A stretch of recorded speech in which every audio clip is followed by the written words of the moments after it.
Welcome to Wicked Darkness, Johnny's survival guide to the end times.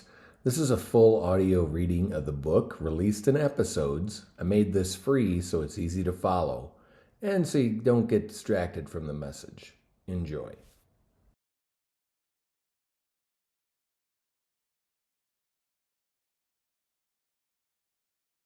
Wicked Darkness, Johnny's survival guide to the end times. Chapter 12 Part 2, The Dream Within the Dream. How Daniel 2 and Daniel 7 explain the same prophecy, but one comes with teeth. When most people read prophecy, they get tripped up, trying to connect all the symbols and timelines. But what they miss is that God already gave us the decoder ring.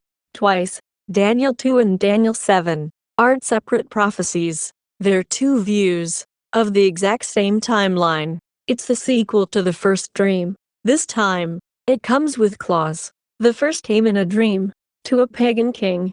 The second came in a vision, to a Jewish prophet. And that matters. Why? Because Nebuchadnezzar got the human view, a tall majestic statue, made of gold, silver, bronze, and iron. But Daniel, he got the heavenly view, 4 wild beasts, rising out of the sea. Both revealed the same empires, but from very different angles. Because let's be honest, the empires of man always look glorious from the outside, but from God's view, they look like monsters. Let's walk through it side by side.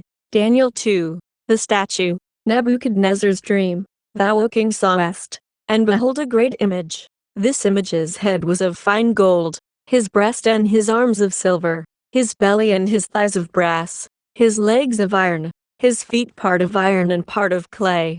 Daniel 2:31-33. Here's the breakdown from Daniel's interpretation. 1. Head of gold equals Babylon, Nebuchadnezzar's kingdom, majestic, wealthy, absolute rule.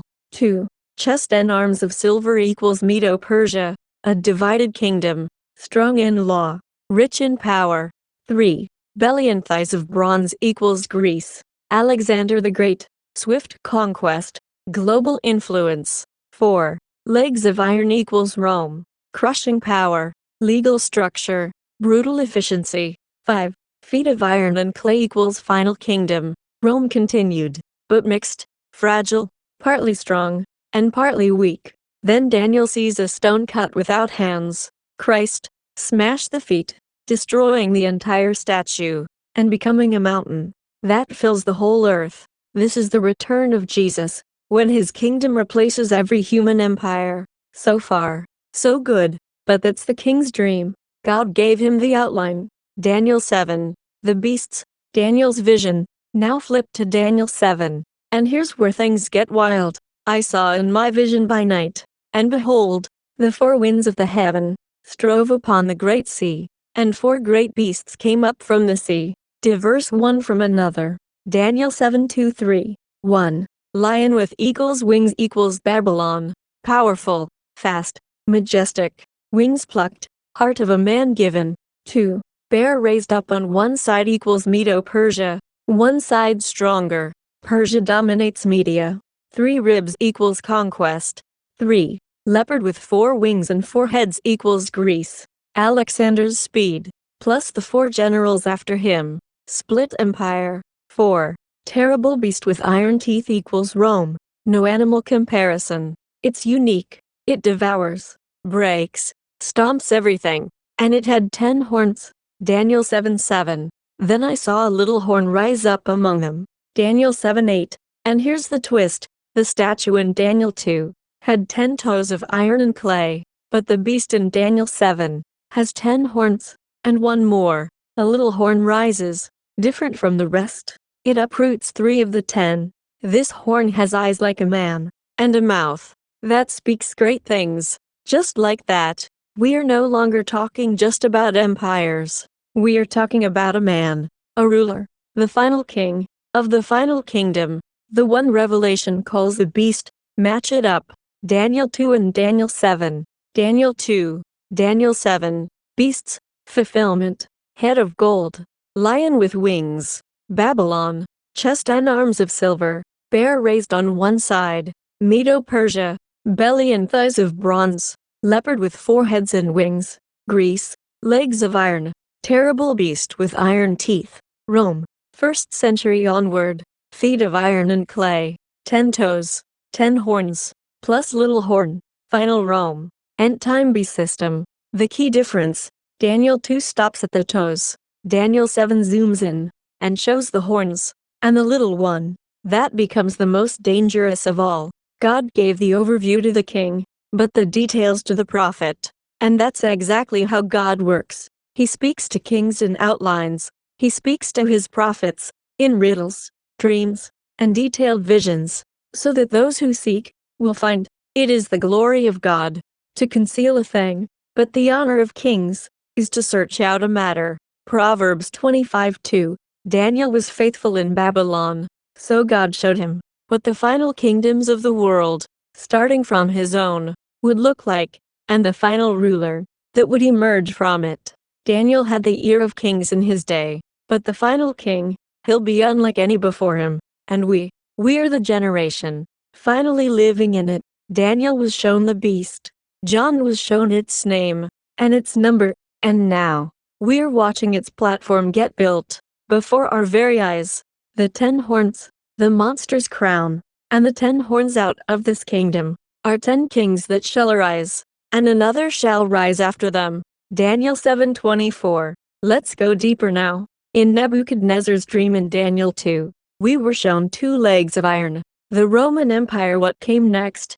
2 feet, divided, weaker than the legs, but still made from the same metal. And what were those feet made of? Part of iron, and part of clay. Daniel 2:33. That matters, because feet have 10 toes, and Daniel didn't ignore that detail. And as the toes of the feet were part of iron, and part of clay, so the kingdom shall be partly strong, and partly broken. And whereas thou sawest iron mixed with miry clay, they shall mingle themselves with the seed of men, but they shall not cleave one to another, even as iron is not mixed with clay. Daniel 2:42-43. Why is this such an important detail? Because this final kingdom mingled with one another. It's not just a Roman Empire anymore. It's a kingdom that is partly strong and partly broken. They don't all speak the same language. French, Spanish, English, German, all sleeping together, but still trying to build their own kingdoms. Now bring that forward to Daniel 7. The 4th beast, Rome's final form, has 10 horns. Those horns aren't random symbols.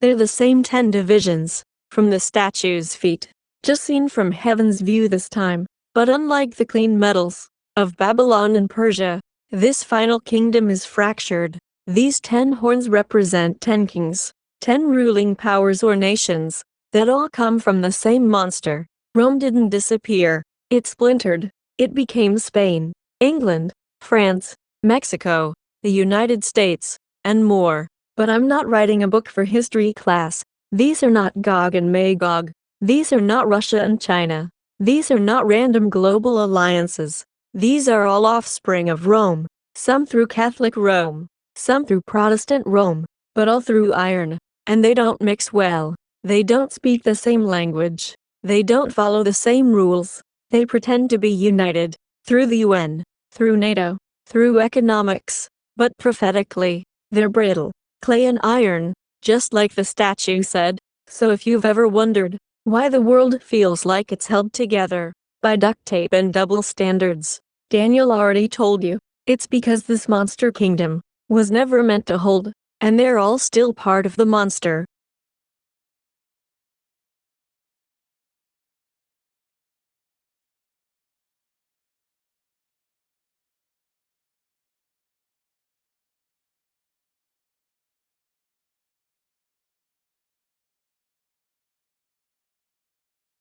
Hey, thanks for listening.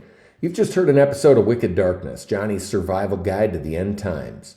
If you want to read along or dive deeper, go to wickeddarkness.com. It's also available on Kindle and in paperback on Amazon. If this helped you, share it with someone who needs it, someone who's stressed, questioning things, or sensing that something in the world just isn't right, someone who can feel that something is off. Have them listen. Subscribe to follow the full series. It's free. People keep waiting for the wicked one to arrive. What they don't understand is this: he's already here. If you want to know what I do when I'm not turning the book I wrote, Wicked Darkness, Johnny's Survival Guide to the End Times, into an AI podcast for YouTube, Rumble, and probably TikTok, check out the websites I built at coolcarguy.com and freaksites.com. Freaksites is a network of websites like Travelers Freak, Cars Freak, Housing Freak, Weapons Freak, and Runner Freak. I use them myself to create listings that work like mini stories around topics people already care about: cars, travel, housing, running, weapons culture, and a lot more. Most content online disappears into feeds. I built these sites around the idea that stories don't have to. Anyway, if you're curious, check them out. You'll figure it out pretty quickly. And if this episode was worth your time, hit the like button, subscribe, and share it with somebody else.